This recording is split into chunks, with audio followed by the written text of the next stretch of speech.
Hello! This is Archaeopolitics, a Harry Potter reread podcast that focuses on politics in the wizarding world. I'm Adri, your host, recovering English major, and person who just wishes this was Friday already. But not really, because I have a lot of things to do by Friday, but also the weekend sounds nice. I wish it was Friday too. Just preaching to the choir here. I'm Helene, your co-host, producer, and pessimist who doesn't really know how to feel about the potential hope on the horizon. Ooh, are we talking about it's gonna be May? Cue Justin Timberlake's face. No, just me. So, I don't know. I have a lot of, job prospects in the works that, possibly could actually work out for me, which is, crazy. And then also just the fact that, Johnson & Johnson's vaccine was just approved, and it's possible that I might be fully vaccinated by, summer, which is just crazy. So, just hope. Yeah. There's potential hope on the horizon. Biden said something along the lines of May being now the kind of month where most of us might get vaccinated. Yeah, I heard the majority of the adult population in the United States will be vaccinated by the end of May, is what I've heard. Which is why, it's gonna be May. It's totally gonna be May. I'm so excited. Who would have thought that we would be so fucking excited about a vaccine? Oh, man. In our lifetime. Beautiful. I never thought we were ever going to have to live through a pandemic, so here we are. Yes, here we are. Wait, when's your birthday again? End of August 30th. Ooh. Does this mean that Vegas might be happening? Technically, I'm trying to hold Vegas until my 30th birthday, which I'm turning 28. Once you get past 25, you forget what age you are. I mean, that's... I'm just in my mid-30s. That's fine. Yeah, I'm pretty sure. I think I'm 27 right.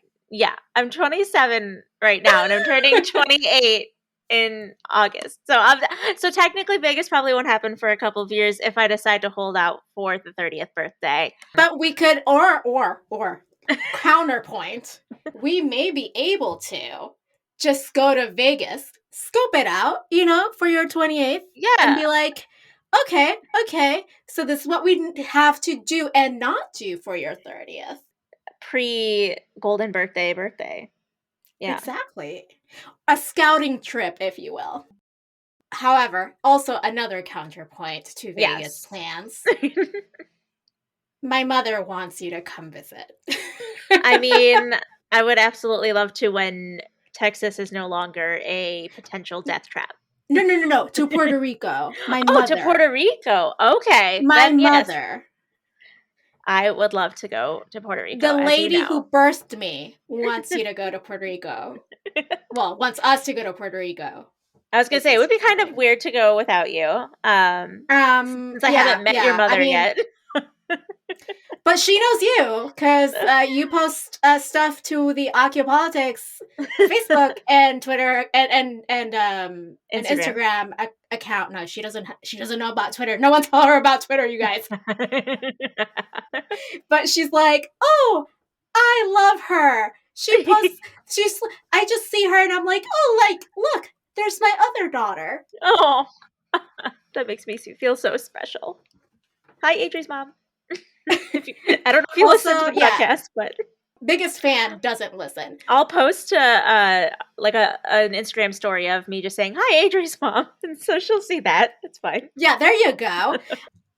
Anyway, I was gonna say, and we'll all be safe. They just got their second dose of vaccine, so yay! I am super excited about that.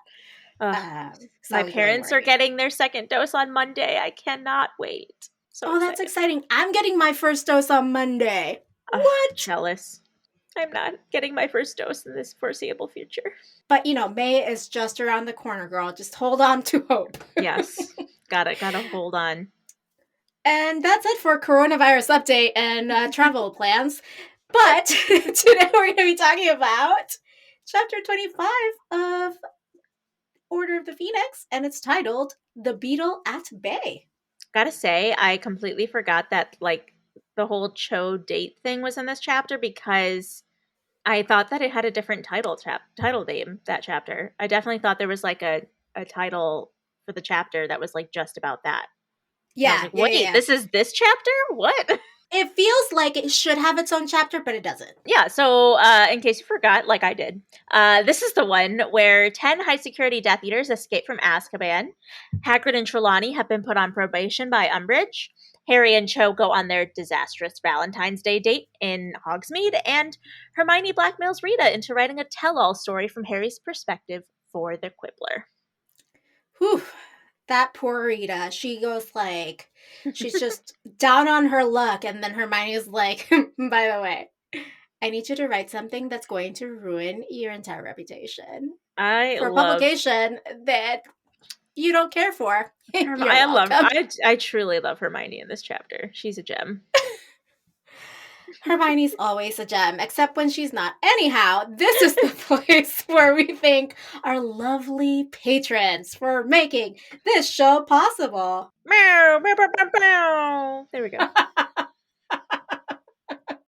Patrons help keep the show going with all the subscriptions, the dues, and the expenses of putting this together. And hopefully, we get more patrons and we get to invest more into this show and make it even better. I am very excited about this. But also, people should be excited about the rewards, Helene. Yes, the rewards are pretty darn cool if you haven't heard about them before. $2 a month is gonna get you access to bonus content for every episode, and then $5 and $10 a month tiers are gonna get you really awesome physical rewards every 3 months. Also, access to our super secret Facebook group. Right, What? yes. So loving it there. We have such a cute little community growing there, and I just love everybody so much. Shout out to Same. our patrons in the Facebook group.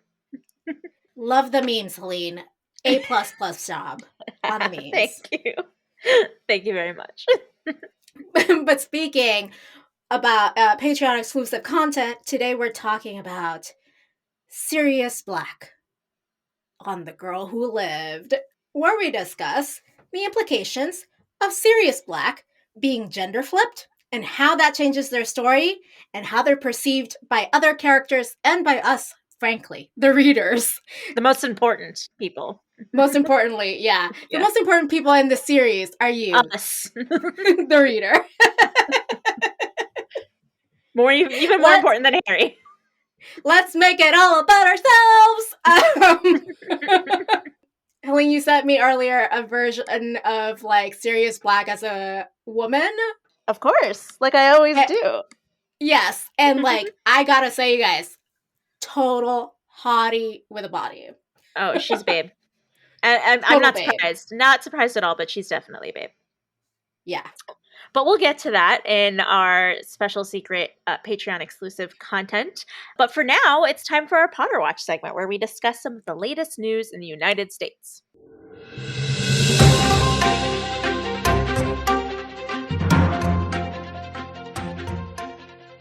Potter Watch, what the ministry doesn't want you to know.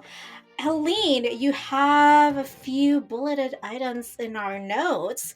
Talk to me about the Hogwarts Legacy game. Yeah, so some news dropped about the new Hogwarts Legacy game that's supposed to drop next year on multiple different gaming platforms.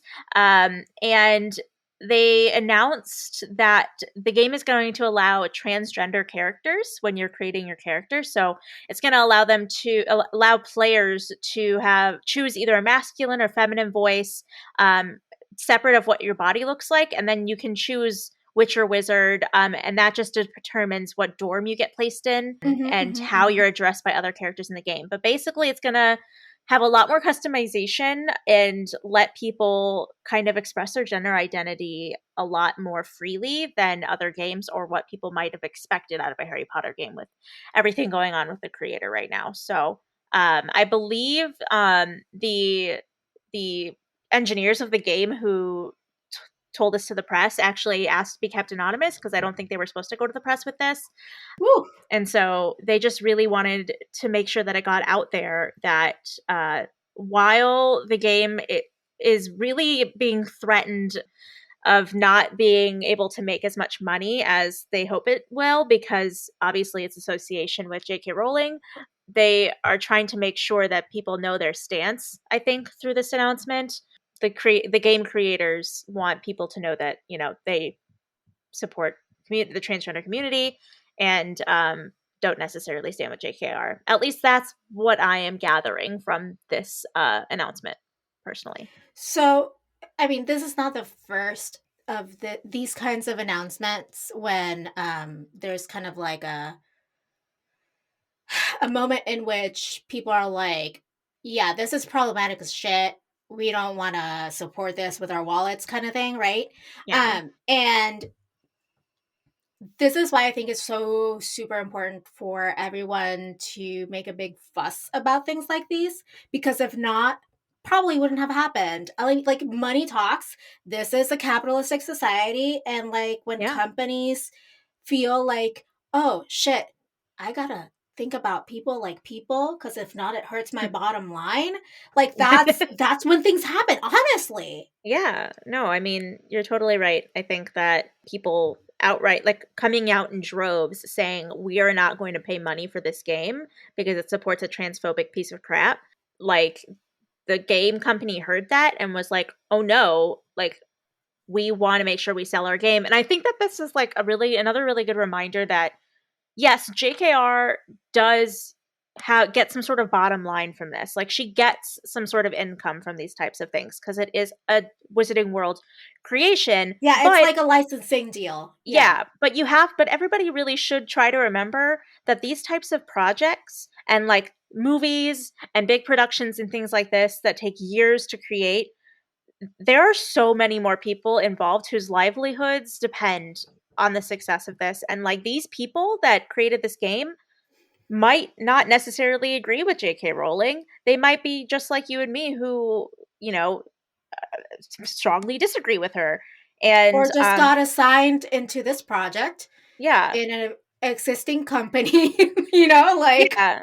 And like, this person, those people's jobs, their futures, their financial futures, whether or not they can like afford to live in their homes, things like that, really, like, they could also depend on this. And while it sucks that J.K. Rowling will most likely benefit from this in some way, I always just like can't help but think about the people who are really going to suffer. Oh, I mean, like, no one's really thinking like, oh, you know what? This will really bankrupt J.K. Rowling. Like. Yeah. And, like, I don't feel bad for, like, the gaming company. Like, I'm sure they make a ton of money, but, like, they also contract these projects out to individual, like, freelance employees, Yep. that and, like, their salaries are based off of how much the game makes. It's really difficult. Yeah, it's again It's capitalism. nuanced. Yeah. Capitalism. Let's hold the company responsible, but not the individual employees who may or may not have like direct decision making power. Yeah. Anyone who's worked for a mid-level company knows that just because the company does something doesn't mean we all agree with it. Yeah. Case in point being, I worked at Chick-fil-A for about 4 years when I was in high school and college. And I just remember, like, I was a cashier at the register or whatever, and people would come up to me every single day and be like, tell the CEO I think he's doing a great job. And like, those gays really are just messing everything up, And I just like, and I would like literally just stare at them and be like, I don't know the CEO. I literally am like an employee, like a freaking cashier at a Iowa location. There are like millions of Chick-fil-A locations. B, I vehemently disagree with you. Can you like please leave? The gays are really messing up, is what they said. I mean, things like that. Things of those nature. I remember it was like, God. Obama was like just new to the presidency, and they were like, oh man, like wearing like these anti-Obama shirts saying like, oh, that president of ours, we gotta get him out, like, and I was just like, guys, I don't agree with the CEO. Just because I work here. But also, thanks, Obama. Uh, Speaking of politicians, and now to politicians I really hate, the governor of the state of Texas. Just killing me over here, literally killing us. Yes. This is genocide. Yep. Tell us what he did. So Governor Abbott, and I made quotes around governor, reopened Texas and lifted the mask mandate. So, like, apparently he's decided the virus no longer exists. Pandemic over. Whee! He's gonna will it into existence. And this comes not even, like, not only is that really, really bad on its own, you know?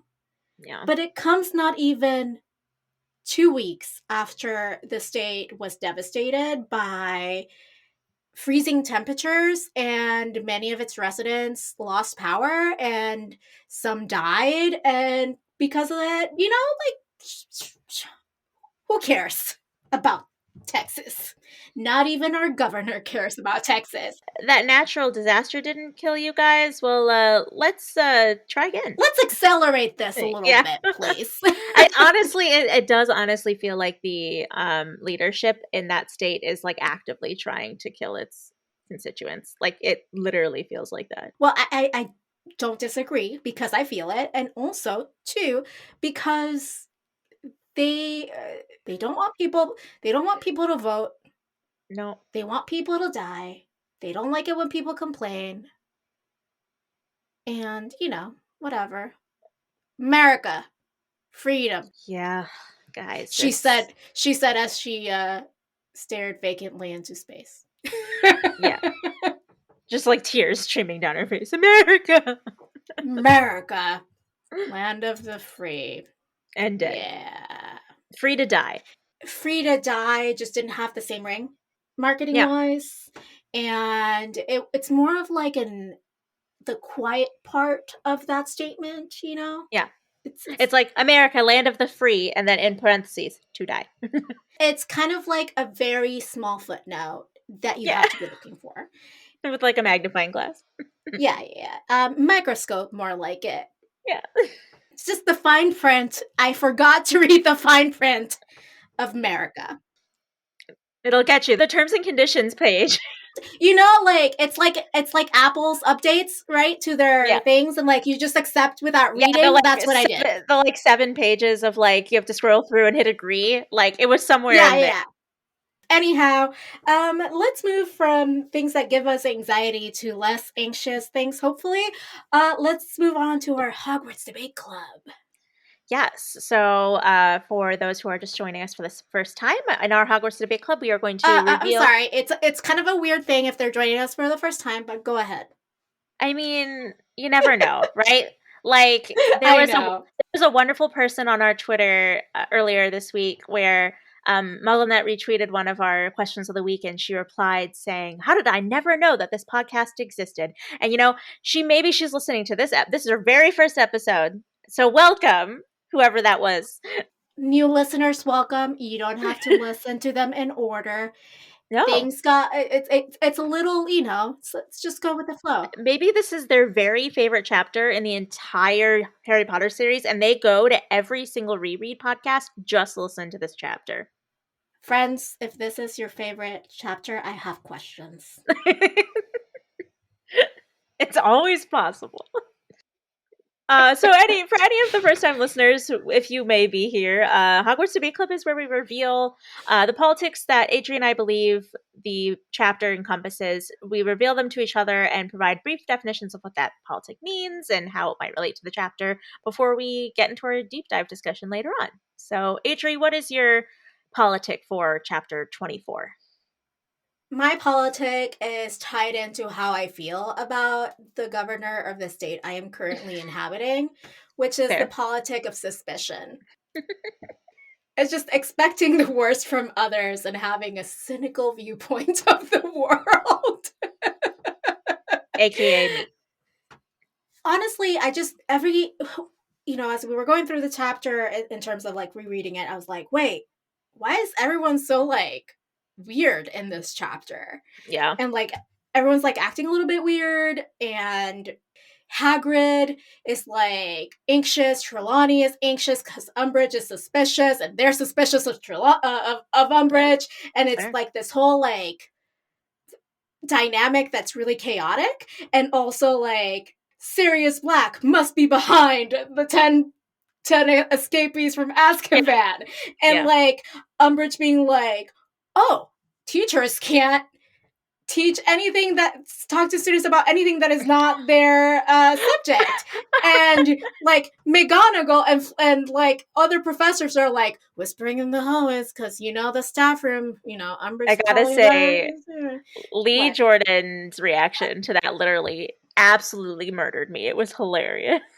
It was such a joyous thing for him to point that out in the chapter. For those of you who haven't read it in a while and are just listening to just fill the void, Lee Jordan pointed out to Professor Umbridge that she couldn't tell, Fred and George to stop using exploding snaps, was it? I think it was like, yeah, something about exploding snapper. Just like she was basically like scolding them for just doing something, basically. And Yeah, for using exploding at the back of the classroom, and Lee Jordan's like, well, actually, not to be that guy, but you can't really talk to them about that because it's not related to defense against the dark arts. yes. And then we find out that she did the same corporal punishment on him that she did to Harry because he Oh, noticed that his hand was bleeding the fucking afterwards. worst, Yeah. bitch. A Also, little off the Snape, rails, but but also yes, but also who else is a little bitch? Snape, oh, always. always. And then Cho being like completely suspicious of Hermione of all people, like, Yeah. and then Ron being like, maybe Snape is opening up your mind more. Honestly, I agree with Ron. Like that is 100% what I thought when I read this chapter the first time. I was like, he's actually like priming Harry for something because he's making it worse. Yeah, like just everyone is so like on high alert and suspicious. Like Rita Skeeter is like, I don't know, can I trust Hermione? Yeah. Which fair. She did turn her into a beetle, but also Rita was using illegal things to get her illegal means to get her information, which kind of goes back to Britain's journalistic integrity in tapping phones. Yeah, that's it. That's the tweet. Yeah. So, I mean, honestly, mine is very much in the same vein as yours. I think that we just kind of went at it from very slightly different angles. Because my politic is scapegoating, which all of the examples that you brought up are also examples for that I was going to bring up in terms of like, so scapegoating is the practice of singling out a person or group for unmerited blame and consequent negative treatment. So, like, when Fudge says, like, blames Sirius for the breakout at Azkaban, he's making Sirius a scapegoat for that, breakout. That's like the most obvious, obviously, of scapegoating happening in this chapter. So, do you Um, think that the difference is maybe between I'm trying to distinguish between the way that we yeah, attack this. So, do you think part of it is that scapegoating is looking at one entity, mhm. right? And saying, this is the source of my problem, or this is the source of the problem. And being suspicious is just inherently being like, you could be suspicious of a person, of an entity, Um, I kind of of a see it as government. like suspicion is like the precursor to scapegoating. Like scapegoating is like taking action on your suspicion. So like you can be so like Cho is suspicious of Hermione, but then she specifically scapegoats her for being the reason that Harry and her date went wrong by placing blame on her. Like she's suspicious and then she places the blame on her. So I mean, I love the way that this is unraveling. So it's like the suspicion is the noun and the scapegoating is the verb. Yeah, kind of. I think that's how I see it, I guess. Well, you can't Like have scapegoating without suspicion, kind of thing. Yeah, like you don't make someone a scapegoat unless you're suspicious of them or want other people to be suspicious of them. Like with Fudge, he knows, or at least we think he knows, that Sirius had absolutely nothing to do with the breakout. But he wants everybody else to think that he was, because they don't want them to place blame on him. So he places the blame on Sirius, even though he knows, even though he's not suspicious of Sirius, you know. So the reason I chose suspicion instead of my knee-jerk reaction for this was conspiracy theories. Okay. And it's because like the reason I chose suspicion instead of conspiracy theories, which could have also fit, is Yeah, that it could fit. Yeah. yeah, conspiracy theories are more like fringe thoughts, like Yeah. of like they're more involved. Like Ron's suspicion is a little bit bordering on a conspiracy theory, but Oh also yeah. like a valid one, if Uh I huh. may add. Um, Totally. but yeah, so like Luna's more of a conspiracy theory nut, I would say, than Yeah. suspicious. So yeah, so suspicion to me is like, okay, yeah, like Umbridge does everything that she does out of suspicion and distrust for Yeah. Hogwarts. You could say that. Yeah. I mean, also, I think she might just like be villain, like get some like sort of joy out of it as well. But that's just one Yes, of terrible, terrible human the. being. Agree, agree, agree. Let's go real into our deep dive because I am so psyched about hearing you talk about scapegoating more. Yeah, I kind of already touched on the quarter moment because I think the most obvious part of the chapter when it comes to scapegoating is Fudge blaming Sirius for the breakout because it's just easier than admitting that he was wrong, and or taking the blame himself. Or, admitting that he lost control of all the Dementors. Exactly, exactly. Like I think that Fudge got himself like so dug so far into this hole, and he's like, "Oh, what's the easiest way to like explain myself out of this? Oh, I'll just blame everything on Sirius, like I always have, because like people already believe that. So cool." So I mean, yeah, that was the most obvious one. The rest I did feel like were not super black and white in terms of scapegoating, but I do think that the character that embodies my politic of scapegoating is Hermione because she is the subject of Cho's scapegoating in this chapter. Cho does use her as a scapegoat for, the date. Like the date's going wrong. Cho doesn't know exactly what to be mad about. Like she can't decide what to be mad about. So she just like gets she's like, "Oh, you want to meet Hermione? Oh, you'd rather spend time with Hermione. Oh, you must like Hermione more than me. I'm just going to leave." Like she kind of it all culminates in that. And then at the same time, Hermione is also actively trying to make it so that Harry is no longer the scapegoat for the Wizarding World media, Daily Prophet, Fudge, all of that, by coming up with this plan to get Rita Skeeter to write this tell-all on his behalf for the Quibbler. I think that's like her way of trying to relieve Harry of some of that blame that Mm-hmm. the public has put on him. I think that she's both working towards removing the blame on someone else, but also then simultaneously being blamed for something. I could have just made the politic blame, I guess. I don't know. Playing the blame game. Exactly.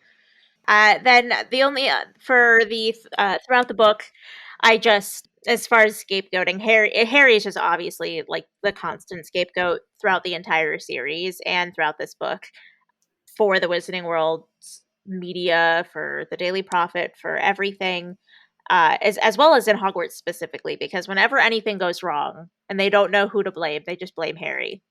Like Chamber of Secrets must be Harry. Goblet of Fire, Triwizard of the Tournament must be Harry's fault. You know, so poor guy. Do you know what that reminds me of? Alvin and the Chipmunks. What part of Alvin and the Chipmunks? Just like the Alvin. Harry. Exactly. I feel ya. I feel ya. Love it. So what about you? What was the quarter moment in the chapter that embodied suspicion for you? So for me, it was like Ron being like, "Hey, you guys, but if you really think about it, what if Snape? Hear me out. Yeah. What if Snape is trying to make it easier for Voldemort to inhabit Harry? You ever think about that, Hermione? You ever think about that, Harry? I'm just saying. I'm sure Harry thought about that. Of course, because, whatever. And Hermione's like, no, but Dumbledore trusts him. And Ron's like, so? Like, that really speaks to me. Like, Hermione's all like, trust the people in power. And Ron is like, I am deeply skeptical of people in power. Yeah, I mean, she kind of channels Percy a little bit, I feel like, in that moment. Yeah. Like, we have to trust Dumbledore because he's, our authority figure, and you have to trust everything he says and does. Yeah. And then the character that represented it for me in this chapter, and also the entirety of the book, is Umbridge.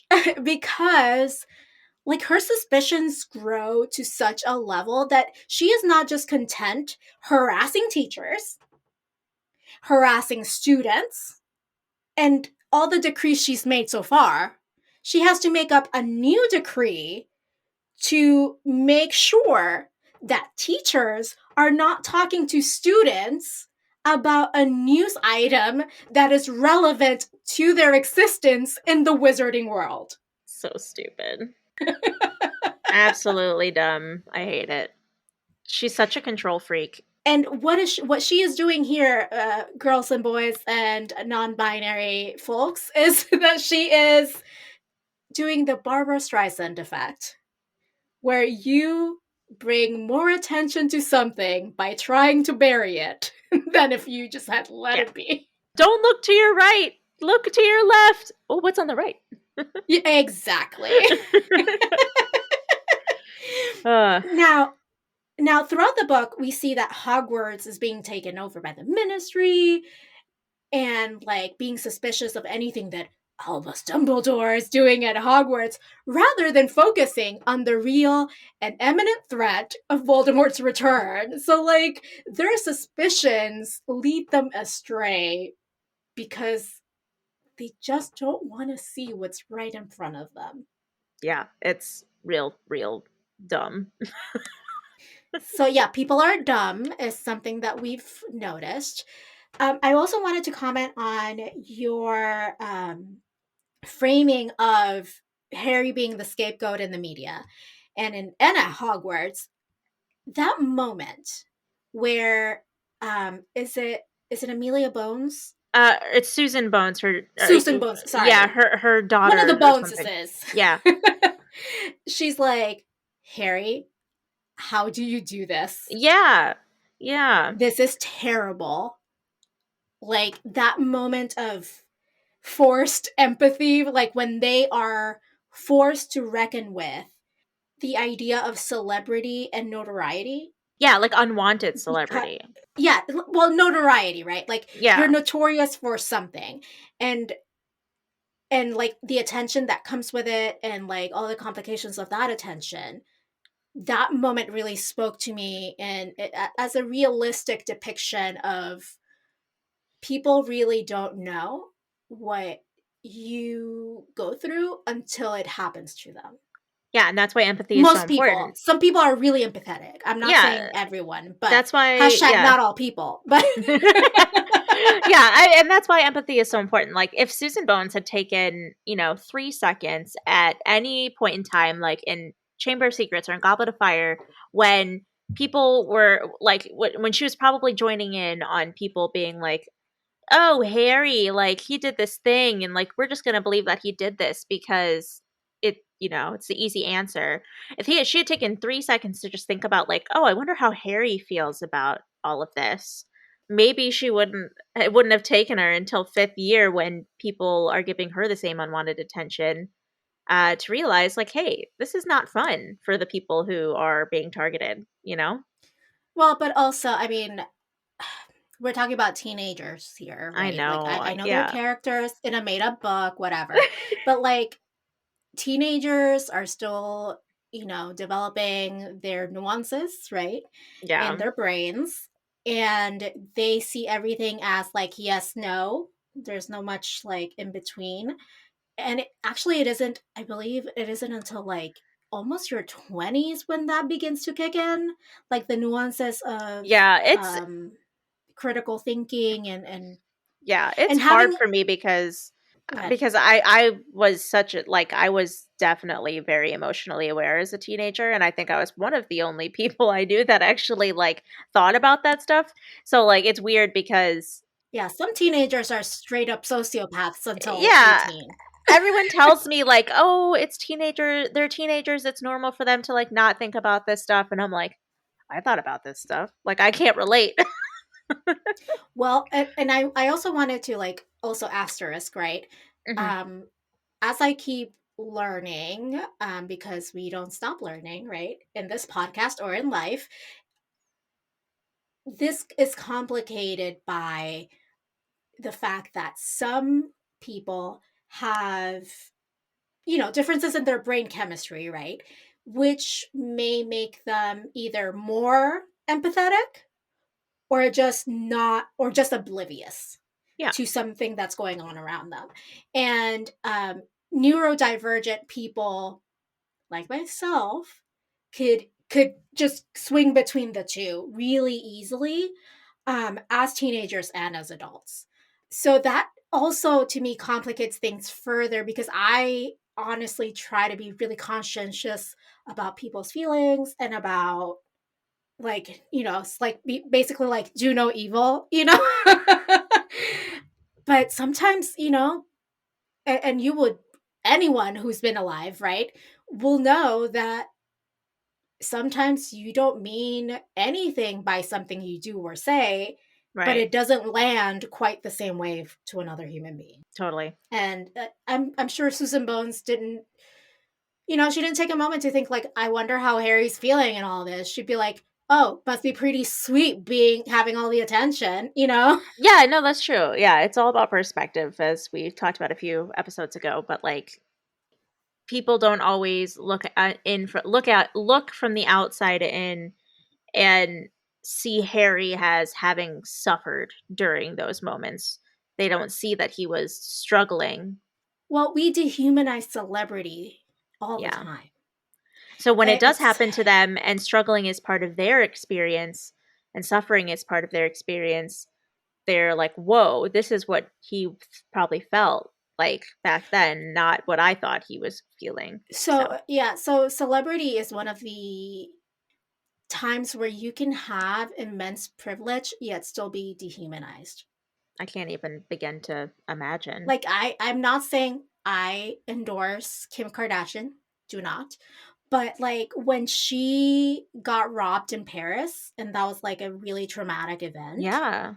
like there are people being like, oh, she probably set it up herself for ratings, or oh, she's being a drama queen or whatever. And I was like, she is having a totally normal response to trauma and is being open about it because part of her quote unquote, job is to like be open about her struggles. And like at some point we all have to come to the realization that we're being real hypocrites if we're like, well, she's fake because she chooses what to like share and not share about her life in the show or whatever. I'm like, but don't we all do that in real life? Of like Yeah. who is out there and in social media for sure sharing everything. Like, don't no. So people were saying, and let me rephrase. Let me backtrack.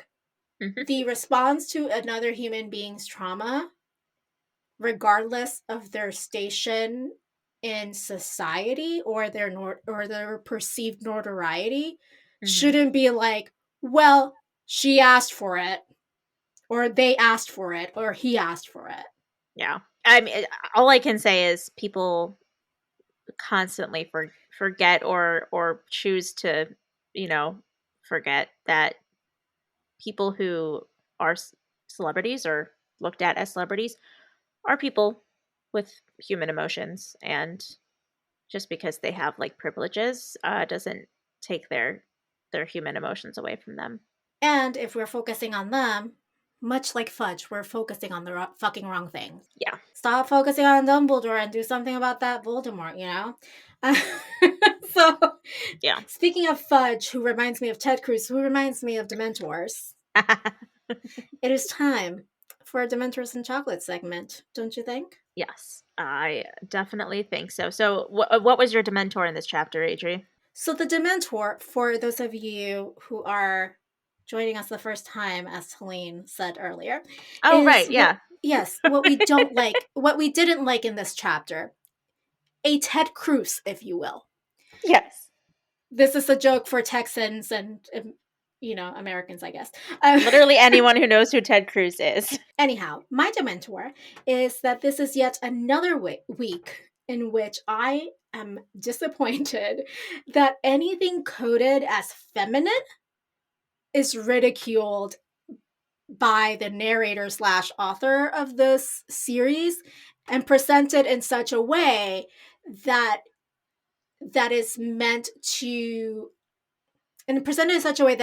manipulate the reader into equating anything involved in femininity as being frivolous, ridiculous, not necessary. And I'm talking about the scene in which, Cho and Harry enter the coffee shop, and it's talking about like, oh, it has all the ruffles and doilies and whatever, and it looks just like Umbridge's office. True, yeah. I don't have a problem with anyone's aesthetic. I think everyone has a right to have whatever aesthetic they have, and that doesn't equate them into like goodness or evil or whatever. But the narrator slash author of the series, let me not conflate both. Let's just say the narrator, the way that she wrote the narrator, constantly conflates femininity that is not rooted in domesticity as frivolous. Let me ask you this. Do you think the scenes like this, chapters, things like that do this, do you think they would have been written differently if she had chosen to make the heroine of the story a girl? If Harry was Harriet, would she have described the scene at Madame Puddifoot's that way? If only Harriet was the gender flipped version, yes. And I think so because Umbridge would still be a woman, and Umbridge would still wear a lot of pink, and Rita Skeeter would still wear a lot of loud and bright Yeah. colors. Yeah. Yeah, And I meant just yeah. Harry. Yeah. Yes. So, like it's all okay. So if we think about it, right, like anything that is coded as female is coded as like frivolous or extra. Like, Hermione is quote unquote good because she doesn't really take that much care of her Of her appearance and yeah. or of her physical appearance, or she doesn't seem to mind it as much. She's just like, whatever, I'm just here to study, which is a fantastic thing. Yeah. But one doesn't need to like cancel out the other. Yeah. And then you have like Molly Weasley isn't like necessarily shown in like that light of like, oh, she's like super feminine. It's more like she does the feminine work of the home, but that's not like bundled up in like the pink and the cats and the bows and the ruffles. So she's another respectable character.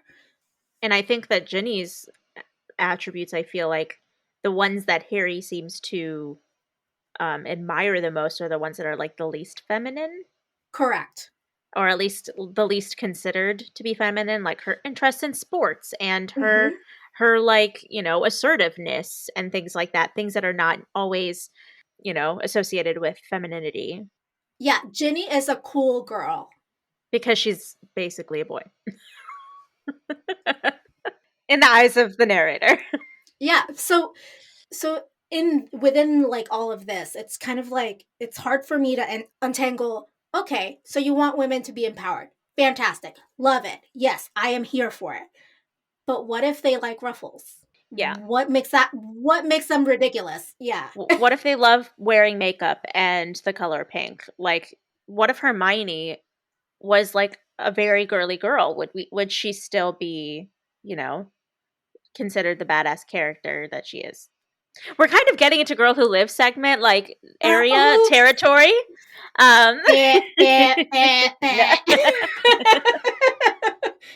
yeah, but Spoiler alert. if you like this type of conversation, become a patron today and listen to our Girl Who Lives series, because we do talk a lot about these gender stereotypes and how they affect our characters. So, Also, okay, who's your Ted Cruz? I mean, that was a really really interesting. I loved that Ted Cruz. It was very intriguing to me. Unfortunately, mine kind of like stomps on it a little bit because my Dementor this chapter, I know I have some sort of like internalized something here, but so my Dementor is just the entire date with Cho. That entire section of this chapter just made me physically cringe the entire time. I absolutely hate it. It's probably one of my least favorite parts of the entire series, and it's mostly like it's a very large reason why I do not like Cho. And I know that kind of probably sounds like anti-feminist or something, I guess. I don't know. It's like Well, it's like you can feminists to still disagree. You can still yeah. disagree with someone's choices and not be a bad feminist. Yeah, it's like I've heard the take that like it's misogynistic to not like Cho, which I disagree with. But All right, now I want to ask a question though. yeah. All right, so I agree that her behavior not ideal, but she's also dealing with a lot of trauma. Yes. What are your thoughts on that? She's dealing with a lot of trauma, but she is trying to force Harry to relive his trauma at the same time. And while I understand that she wants someone to talk to about it, like she doesn't really respect his boundaries. And not only that, but like it kind of felt like when I read this chapter for the first time and even now, it kind of felt to me that she was using Harry and his attraction to her as like a gateway to like therapy. Like she wanted to Really? all she wanted to do was talk about Cedric, so she like it feels like she made Harry think that she was interested in him so that like she would have a buddy to like cry about her ex-boyfriend with, because Harry's the only person she can really see that would possibly also be hurting. And like I understand if you want to talk to someone who you think is going to understand about your Yeah, but pain and not your between trauma. makeouts, you know? Yeah, but like that's not what he's there for, right? Like he signed up for a date, a romantic like, get to know you date where he doesn't want to talk about these things. And I understand that. Like if you're going to talk about something that triggering and that emotional, maybe you should like be upfront about it that you want to talk about that instead of like invite him there under the pretense of a date. And then like basically blindside him and then get mad at him when he doesn't react the way you wanted him to react. It just really like, oh, just all of my senses just So connect you with see it as how exploitation, is what you're it's saying. a sort of, I guess. It's kind of strong, but like I don't know. I I really Coming in really hot. I really really really like feel for Harry in this moment. And like while I understand how Cho can see like how some of his reactions and some of the things he said could have been hurtful, and I can understand why she would react in some ways to some of the things. I also just think that she wasn't entirely upfront and truthful with her intentions on getting close to Harry, and I just think that he was it just wasn't fair to him. I mean, he makes it very clear he does not want to talk about this, and when she pushes and like and he doesn't bend, she gets angry and she finds another reason to be mad at him and then storms out. And I just think it's not, I just don't think it's fair. Young love, am I right? I know it's like it's really not a popular take. And I know a lot of people like Cho and a lot of people sympathize with Cho. I mean, I really sympathize a lot with her. Does she go about it the wrong way? Absolutely. Does Yeah, Hogwarts have therapists? No. no, Also, no. does she have good friends? Clearly, her only friend is a snitch. So no. Yeah, she really does need better people in her life, and I think that she could really benefit. Like, I think that if they had attacked this from like her wanting to be friends with the trio and like become their friend rather than try and worm her, like get in there with like, I don't want to say worm her way in because that sounds really bad, Oh, but you like, mean like sleep her way to the top? Just kidding. yeah, no, I'm I mean like sorry. trying to get like maybe she might have been attracted to Harry. That is very possible. You know, maybe she was a little bit. But I really do feel like it was disingenuous personally. Because the But second what he doesn't want to talk about Cedric, she doesn't like him anymore. The second. but what is grief if not love persevering? You had to do it to me. Oh my god. I'm putting that on my gravestone, honestly. For those who are really living under a rock and haven't found the best thing in your life yet, that's from WandaVision. Go watch it, please. So yeah, sorry if anybody disagrees with my Dementor. I know it's not a very popular take. I just really do not enjoy Cho in this chapter. Sorry. I don't think she went about it in the in the quote unquote correct way or in the empathetic way, but also she might have mistaken a connection that they had formed by grief and trauma into something else. So she might have like talked her way into I like, mean, oh, she's a we girl. have a lot in common. Yeah. So He like understands this about me and like all these other things. And then might have figured out later that she fucked up. she knew back in Goblet of Fire while she was dating Cedric that Harry liked her. Like Yeah.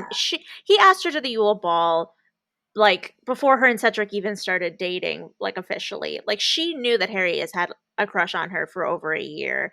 It's a little like Cedric dies, she thinks, you know, oh well, Harry likes me, he is going through the same thing as me, like we can bond over this. And I just think that, you know, creating a romantic connection to talk about that sort of grief, it just seems, like I said, disingenuous. So I will say Harry, my man, acquitted himself beautifully because he's like, yeah, I talked to Ron and Hermione about it. Like, yeah, like I have friends. Like I'm sorry that you don't. I'm sorry that you don't have people to talk to about this. I would love to be that person for you, but not if we're on a date. You know, like we're on a date right now. So so earlier we talked about like the best thing that ever happened to us, WandaVision. hmm But now let's talk about the chocolate, like the best thing that that happened in this chapter. yes. What is your chocolate this chapter? I mean, this is a little sad because the reason this happens is sad, but like Neville's intense glow up in Dumbledore's army and being like, I'm gonna master all this shit. And like the only Yeah, person who could beat him is Hermione is chef's kiss. yeah. So Neville. instead of Yeah, like trembling and being afraid and that like his fucking parents torturers are now gallivanting around in the wizarding world, he's just like, fuck this. I yeah. will learn to defend myself and my family. Love it. I do think it was a very big turning point for him in the series. So totally. My man Neville. Love him with all my heart. Yeah, and it's kind of funny that you said that your chocolate is sad because you know the way that you get to it is sad because that's actually true for mine as well. What? Yeah, so my chocolate's a little sad. Well, dark chocolate. Kind Yeah, of bit. exactly, dark chocolate. There we go. This is my dark chocolate for the chapter. Um, so it's the moment with Hagrid at the Three Broomsticks While Harry's waiting for Hermione to get there after his like bad date with Cho, he sits down next to Hagrid, and Hagrid's drunk because 90% of the time we see Hagrid in these books, he's drunk. And I he wouldn't go has that like, far. Continue. well, I mean, there's a lot of, I can think of like probably 4 instances off the top of Yeah. my head that he's just like slobbing drunk in front of these kids. Which I mean, fine. Like, he likes to drink. Good for him. He's of age. Cool. Anyway, that's not the point of the chocolate. But he's sitting down with Harry, and he has kind of a moment of solace with him when he talks about how similar their childhoods are, or were, I guess. Like, they're both orphans, both of their parents were decent, and we lost them too soon. You and I are a lot alike, Harry. And it's not exactly happy, obviously, but I really liked that moment because it's actually something I don't really know if I've ever thought of before. The fact that Harry and Hagrid are so similar in that way, and that they've have these similar experiences, and maybe that's one reason why they get along so well and love each other so much. And it just, added another dimension to their relationship that I hadn't fully considered before, and it just made me smile a little bit, even though it was sad. That has me thinking about Neville again, and how, Yeah. He's like it too. He has the same childhood. Yeah. yeah, I wish that maybe we would have seen more Neville Hagrid moments of them bonding over things. Oh yeah, that would have been really nice. If Yeah. only Hagrid had decided to take Neville under his wing at the beginning of first year too. Yeah. Uh, And like, because I'm sure Hagrid knows about, so he knows about like magical creatures, but he also has to know about plants and stuff like that. So it's just the idea of like Yeah, that would have been really nice.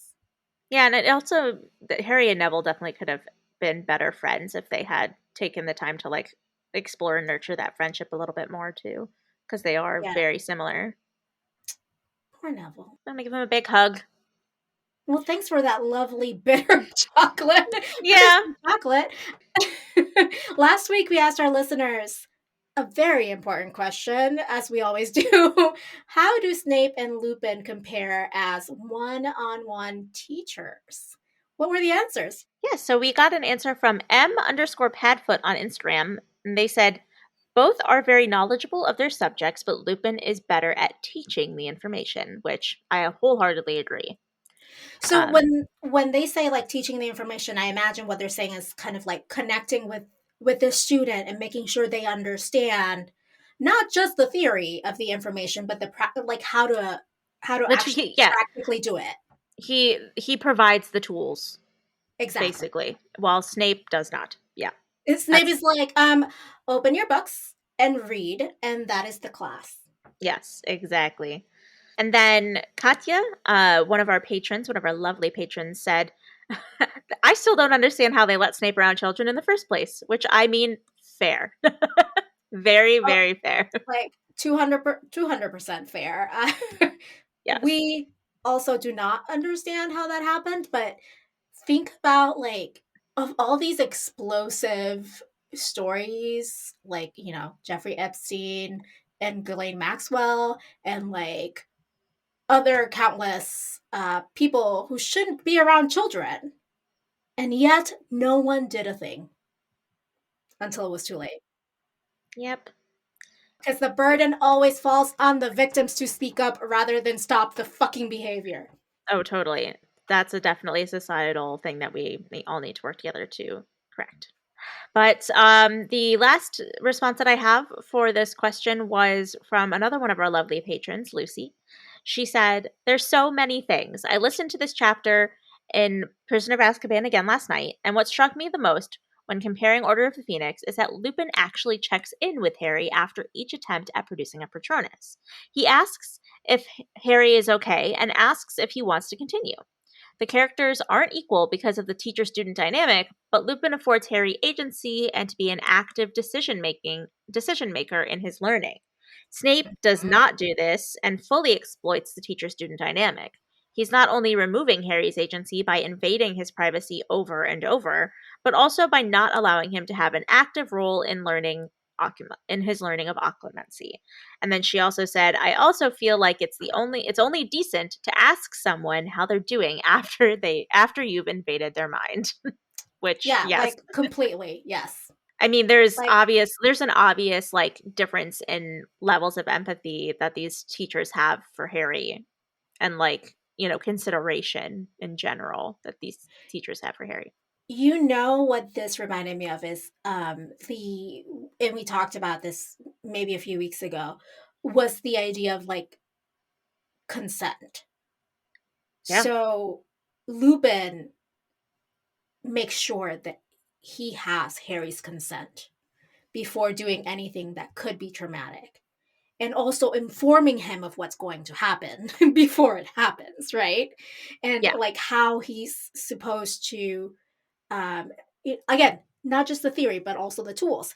And that doesn't mean that Harry is 100% great at it from the beginning, because He like fails. Yeah, but because we like, all learn, like that's the learning process.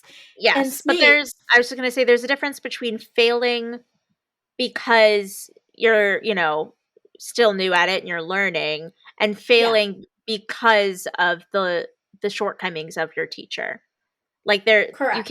you can fail with an amazing teacher, and then but it's different than failing with a horrible teacher. Like, those are two different concepts for sure. Well, for sure. And then like Snape doesn't have any, like doesn't seek any consent from Harry, because Snape thinks that he is, supreme master of all things. And not only that, he doesn't give him the tools to be successful. And then when he fails, because we all fail when we're learning something new, period. I don't care who you are. Even Yeah. Hermione fails sometimes. Then he like lashes out and traumatizes Harry, which makes it even less likely than that Harry is going to succeed in the future. Yeah, I mean, a big part of successful and effective teaching is building confidence in the student's ability to one day be able to do this effectively. And if you tear down the student's confidence, their learning just gets that much harder. You're adding barriers to learning that don't need to be there. Which is one reason why I think I'm back to one of our favorite people to talk about this episode, like Neville. He does so awfully in potions because his confidence has been completely stripped. But, I mean, he had very little to begin with when he entered Hogwarts. exactly. But I feel like Harry does a really great job of boosting his confidence in the DA, and that's why he ends up succeeding so well in Dumbledore's army, because he knows that his teacher Harry has the confidence in him to do better. While Snape, it's like, oh, you're awful. You're never going to get better. Why even try?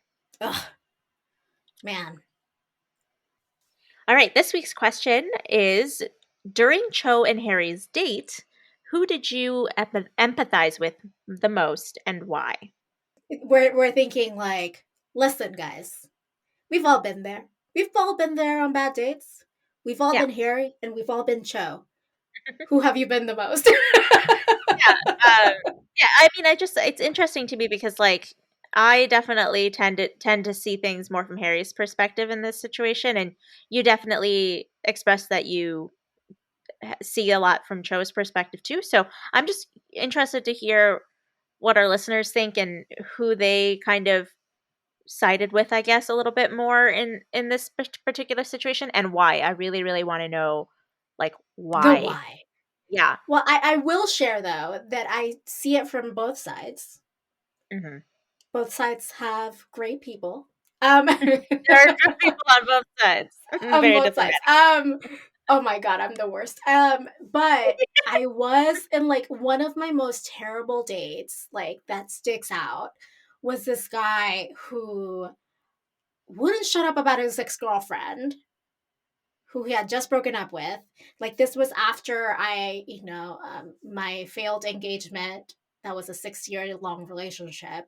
So I could empathize with the guy, right? Like, like it's going through a breakup really hard. Like I was only like 4 months out of my breakup. And he seemed like an okay guy before we went on this date. And then he spent the entire day talking about his ex or whatever, who left him for a woman. So I guess that's really traumatic. And then, Well, it threatens his masculinity, so of course. yes. And then he like gave me like he kissed me goodnight or whatever. I felt bad for the guy. I said he could kiss me. It was a terrible kiss. I was like, I am not into this. I am not feeling this. Like, whatever. No. And then we went hiking, and I was like, I'm just gonna dump him on this hike, like for reals. Like this is gonna be our like Dear John hike. And then like during the hike, like I'm really trying to be nice and like accommodating and like sensitive to him, because like I know it sucks when you really like someone and they kind of let you down or try to let you down easy. Yeah. And also he was the one driving from the hike. I did not plan this well. Like 25-year-old Adri was a dumbass. Actually 24. But total dumbass. And he like I can only describe this as this. And I am sorry, listeners. Content warning. This is very like the description of this is terrible. I can only describe as like a mouth rape, Oh like a no. forced kiss, like that I did not actively want and did not consent to. And Yeah. he No, I wouldn't mean, fucking stop. that's a thing. Yeah. And then we cut our hike short, surprise, surprise, after that. Wow. And I tried to let him down gently. And I was like, hey, I'm really busy. I told you I could only give you this much time. Like, I got to get back and, work on my stuff for school, right? Because I was in grad school. And he got really, really mad. Not only because I was like trying to let him down, but also because I was enforcing time boundaries and like this whole thing. And so he was driving really angrily back to my apartment. Oh, that's the worst. And the place we I were feel like, hiking on is to get there, you have to go on a gravel road, like a loose dirt road. And he was driving really angrily and lost control of the car oh my and God. spun around. And like, I'm like, as a person with ADHD who did not know she had ADHD then, there is nothing like a trauma or like a traumatic moment to clear up the mind. Like Yeah. it, like when there's chaos, honestly, like just my mind is just the clearest it's ever been. And like I am holding on to the door and I'm holding on to my seat as this car is spinning around and teeter tottering, by the way, like it was about to flip. And I'm thinking, this is how I die, I guess. Like, Oh like my just God. Yeah. Way to get terrified on a date. Oof. so also, yes, so I can see it from both sides because I have been in that Yeah. situation. Man, join us next week for another segment of Awful Dates with Adri. I only have a handful of bad stories, thankfully. This is That's the good. worst. Man, well, now that we've explored a very traumatic incident with, that you've now that experienced, we've explored an incident that could be part of your TV series when you do write one, Adri. yes, in your biopic of your life, they will include that. Okay. Let's move on to the media we've been consuming. Uh, I'll go first. I was just like, it was like Sunday, and I had been watching Malcolm in the Middle because that's what I was watching for like a long time. And I still am. I haven't finished it yet, but I needed a break. And I was like, let's go check out Netflix and see what's on there. And I came across this random show that I'd never heard of before. I was like, oh, this looks interesting. I watched the trailer for it. It was badass as hell. I loved the trailer. So I decided to start watching it. It's a show that you might have heard of by now because after I started watching it, there was like some big drama surrounding it. But it is a show called Ginny and Georgia on Netflix. And it is basically, see, I had never even heard of this show at all when I saw it on Netflix. So I had no idea what it was about.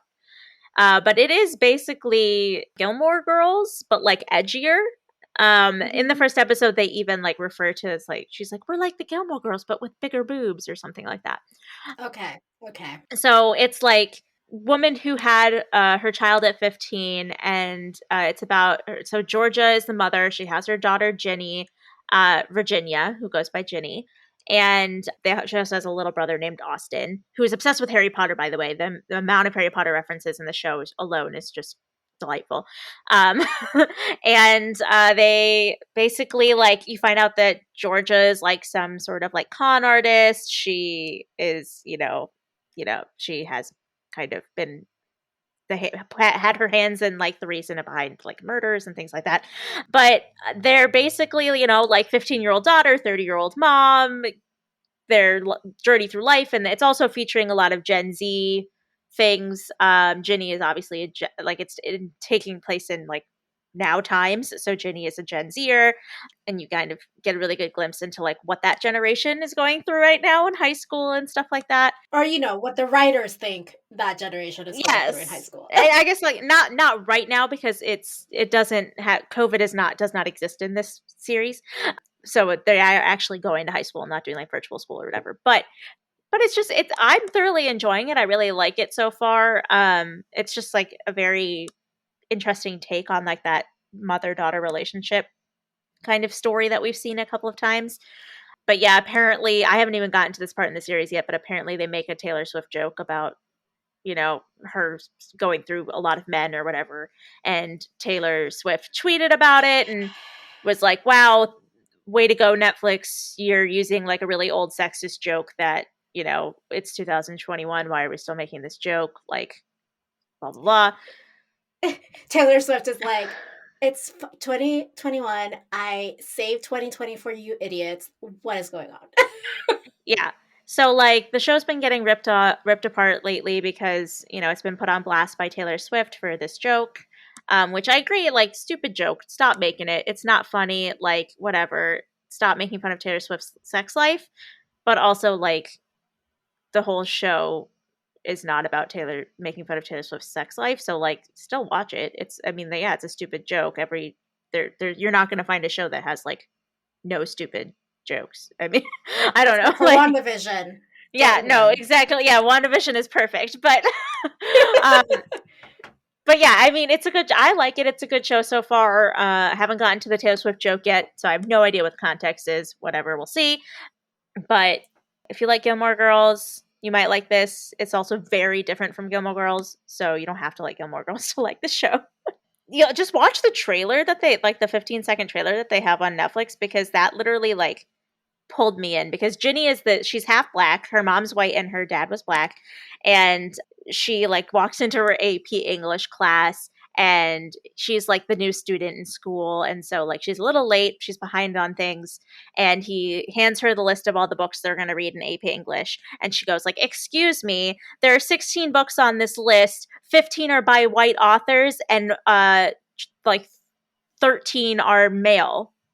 So I'm sorry, but I don't think my education should be, should make me feel like my voice doesn't matter.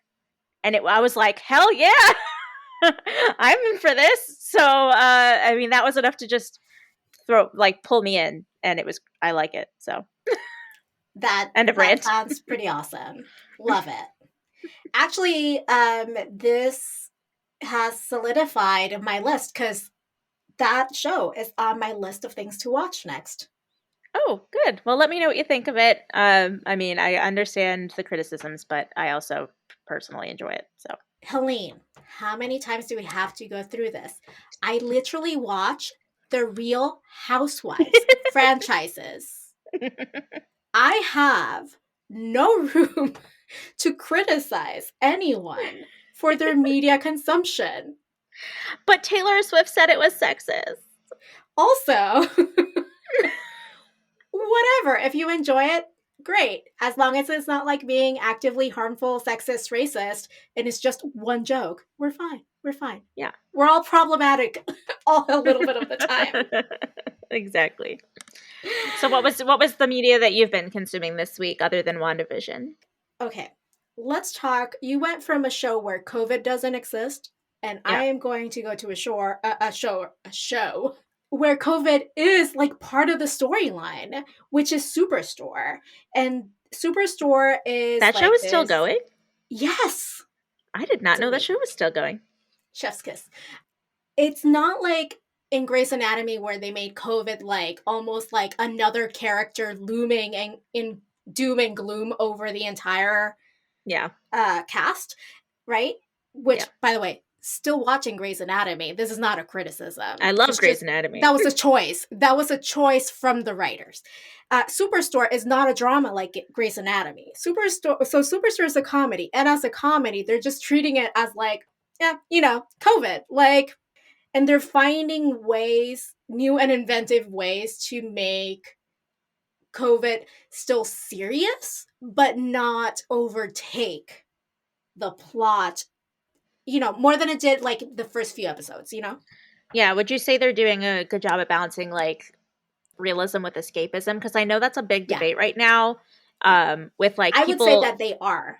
Yeah, like there are people out there who are like, I don't want COVID to be mentioned at all in anything I'm watching because I watch TV to escape. And then there are people out there that are like, it's very disingenuous and doesn't reflect the world we're living in today accurately if you don't include it, so you need to include it.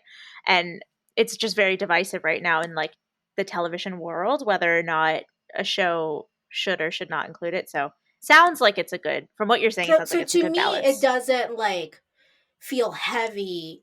Like to me, it has to match the genre of the show, right? So like if your show is a comedy, it can't be like with Grey's Anatomy, like I said before, like that doom and gloom of urgency, right? And that so what works for one show won't work for another. True. Yeah.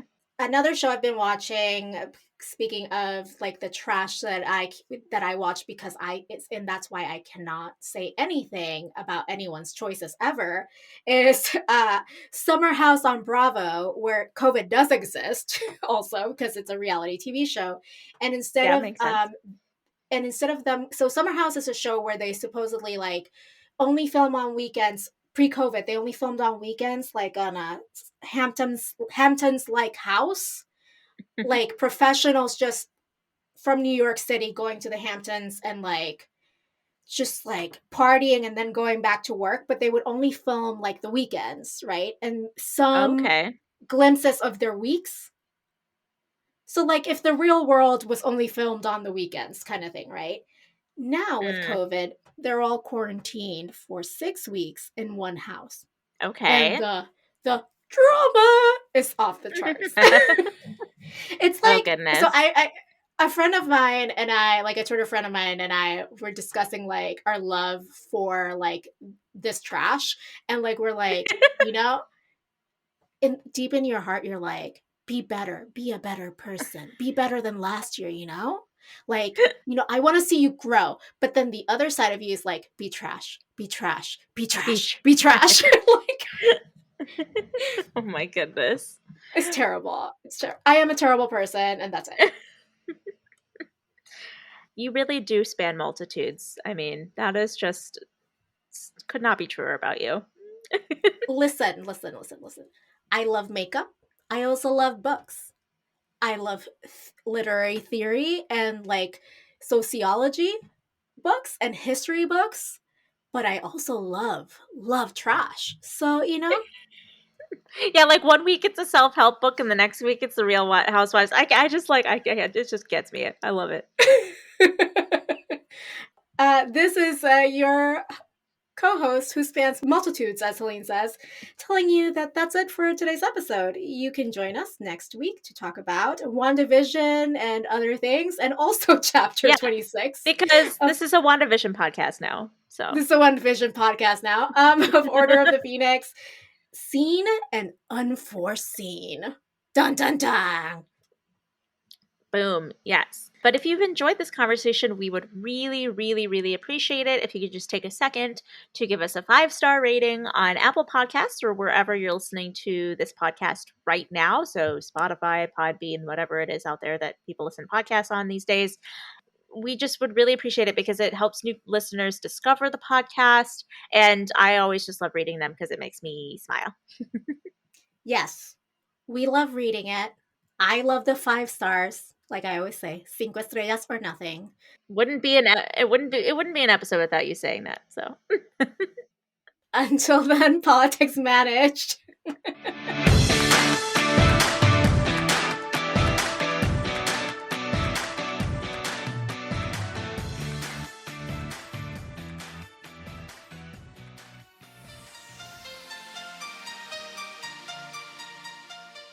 Support this show by going to patreon.com/Akiopolitics.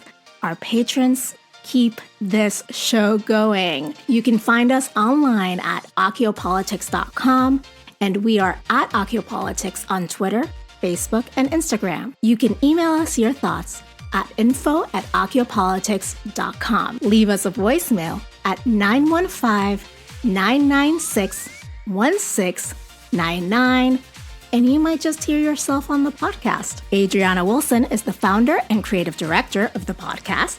Helene Karp is the producer and social media manager.